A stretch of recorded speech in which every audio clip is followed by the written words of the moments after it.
Welcome to waves media Telugu. Proddatur నియోజకవర్గ అభివృద్ధికి అడ్డుపడుతున్న శక్తులను ప్రజలు గమనించాలని ప్రొద్దుటూరు ఎమ్మెల్యే వరదరాజులరెడ్డి స్పష్టం చేశారు. ఇండస్ట్రియల్ పార్క్ వంటి కీలక అభివృద్ధి పనులను అడ్డుకునే ప్రయత్నాలు జరుగుతున్నాయని ఎమ్మెల్యే వరదరాజులరెడ్డి తీవ్రంగా విమర్శలు చేశారు. ఈ నేపథ్యంలో ఈరోజు ప్రొద్దుటూరులో ఎమ్మెల్యే వరదరాజులరెడ్డి విలేకరుల సమావేశం నిర్వహించారు. అనంతరం మాట్లాడుతూ ప్రొద్దుటూరు మండలం చౌడూరు గ్రామంలో ఏపీఐఐసి ప్రభుత్వం కేటాయించిన 70 ఎకరాల భూమిలో ఇండస్ట్రియల్ పార్క్ ఏర్పాటు చేస్తున్నామని తెలిపారు. ఈ నెల 5వ తేదీన ఇందుకు సంబంధించిన భూమి పూజ కార్యక్రమం నిర్వహిస్తున్నట్టు వెల్లడించారు. అభివృద్ధి చేయనివ్వడు అనే విధంగా మాజీ ఎమ్మెల్యే రాచమల్లు శివప్రసాద్ రెడ్డి వ్యవహరిస్తున్నారని ఆరోపించారు. ఇండస్ట్రియల్ పార్కులో చేపట్టే అభివృద్ధి పనులకు మాజీ ఎమ్మెల్యే అడ్డుపడుతున్నా వాటిని ఏమాత్రం ఆపబోని స్పష్టం చేశారు. అభివృద్ధికి అడ్డుకట్ట వేసేందుకు ప్రజలు 2 సార్లు మాజీ ఎమ్మెల్యేలు ఓట్లు వేశారని ప్రశ్నించారు. అలాగే మాజీ ఎమ్మెల్యే తీసుకున్న అనాలోచిత నిర్ణయాల వల్ల కూరగాయల మార్కెట్ నిర్మాణం నిలిచిపోయిందని ఎమ్మెల్యే వరదరాజులరెడ్డి తెలిపారు.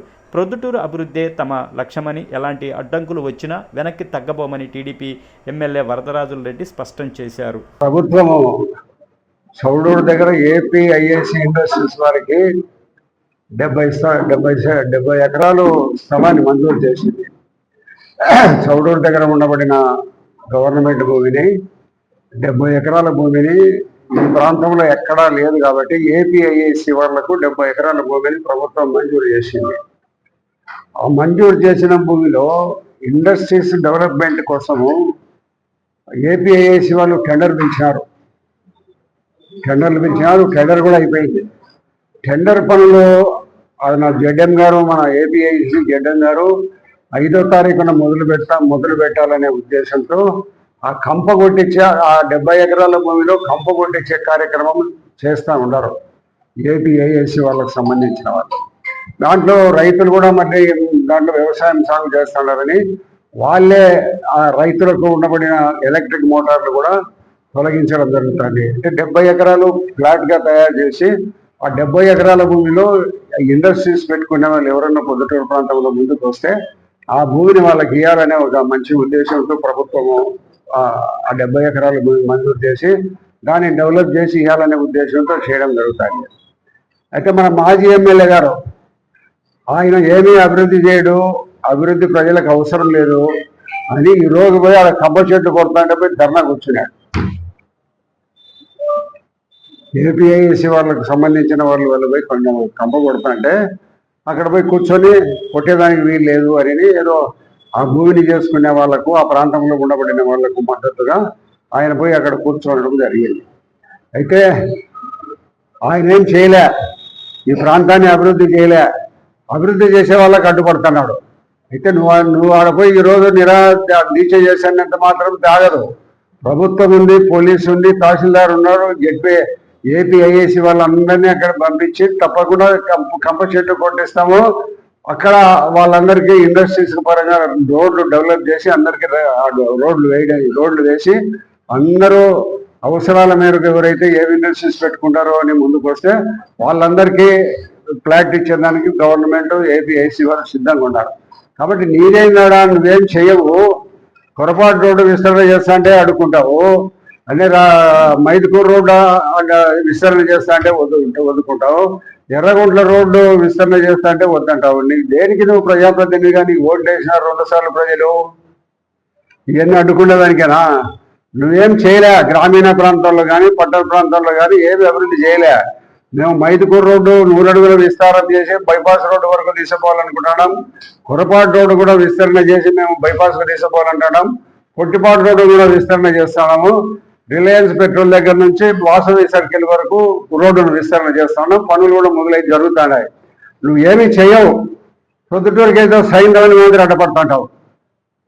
దేనికి నీకు ప్రభుత్వం, నీ మాజీ ఎమ్మెల్యే అని 2 సార్లు ఓటేసింది ప్రజలు ప్రొద్దుటూరులో. నువ్వు 10 సంవత్సరాల కాలంలో ఏ అభివృద్ధి కార్యక్రమాలు ఒక్కటి చేయలే ప్రొద్దుటూరు ప్రజలకు. మరి జరిగే వేరే వాళ్ళు ఎవరన్నా చేస్తా అంటే మేము చేసే అభివృద్ధి నువ్వు అడ్డుకుంటావు నువ్వు, నీకేంటి సంబంధం ఏంటి? ప్రభుత్వం చేస్తాన్ని ప్రజల అవసరాల కోసము ఇండస్ట్రీస్ ఈ ప్రాంతంలో పెరగాలనే ఒక మంచి ఉద్దేశంతో ప్రభుత్వం చేస్తా ఉంటే నువ్వు పోయి ధర్నా చేస్తావు. నీవు ప్రొద్దుటూరు పట్టణానికి నిన్ను తెలుసో తెలియకో ప్రొద్దుటూరు ప్రజలు 2 సార్లు ఓట్లేసి నిన్ను ఎమ్మెల్యేగా గెలిపించారు. ఈ 10 సంవత్సరాలలో నువ్వు చేసింది శూన్యం. అది ఇప్పుడు అంతటితో ఆగకుండా నువ్వు ఎవరో అభివృద్ధి చేస్తా అంటే అభివృద్ధికి అడ్డుపడతావు. ఒక మార్కెట్ మేము డెవలప్ చేస్తా అంటే మా గుండెల్లో తుపాకులు దూరిపోవాలన్నావు. ఇప్పుడు ఏమైంది పరిస్థితి? ఒక విద్యా సంస్థలో మార్కెట్ పెట్టి ఆ విద్యా సంస్థను చెడగొట్టినావు. 55 కోట్ల రూపాయలు మార్కెట్కి పడుతుందా? ఎంత డెవలప్ చేస్తే పడుతుంది? మార్కెట్లో 3 అడుగుల గ్రౌండ్లో సిమెంట్ రోడ్డు అవసరమా?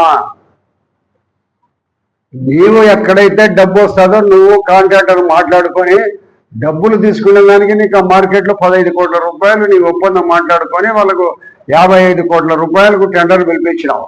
ఇది అర్ధాంతరంగా ఆగిపోయింది. 3 ఏళ్ళు అయింది మొదలుపెట్టి కూడా ఆగిపోయింది. నీ డబ్బేమో 15 కోట్లు నువ్వు ఎత్తుకున్నావు.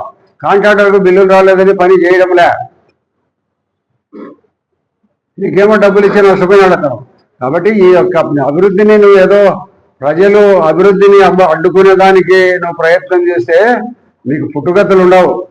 దయచేసి ఏదో నువ్వు షో చేస్తే ప్రజలతో నేను ఉన్నాను, నిన్ను ఎక్కడ మర్చిపోతారో అనే ఒక ఆలోచనతో నువ్వు నేను కనపడి పేపర్లో కనపడాలని అనుకుంటున్నావేమో.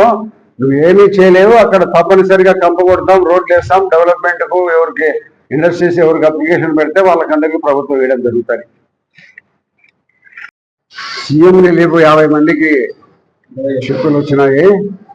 సుమారు 20,74,000 రూపాయలు 20 మంది అందరికీ ఇవ్వడం జరిగింది. కాబట్టి ఇందాక అందరూ ఎవరైతే సీఎం రిలీఫ్ వచ్చిందో వాళ్ళందరికీ ఇవ్వడం జరిగింది. ఇంకొక 10-15 మంది రాలే. వాళ్ళ తర్వాత రేపు మొన్నాడు వాళ్ళకు కూడా ఇవ్వడం జరుగుతుంది. దాదాపు మేము కూటమి ప్రభుత్వం అధికారంలోకి వచ్చినాక అందరికంటే రాష్ట్రంలో నాకంటే ఒకరు ముందు ఉన్నారు. ఈ సీఎం రిలీఫ్ ఇప్పించే వాళ్ళలో మన ప్రొద్దుటూరు 2వ స్థానంలో ఉంది. అంత భారీగా సీఎం రిలీఫ్ ఇక మన ఖర్చు పెట్టుకునే పేదలకు ఇవ్వడం జరుగుతూ ఉంది.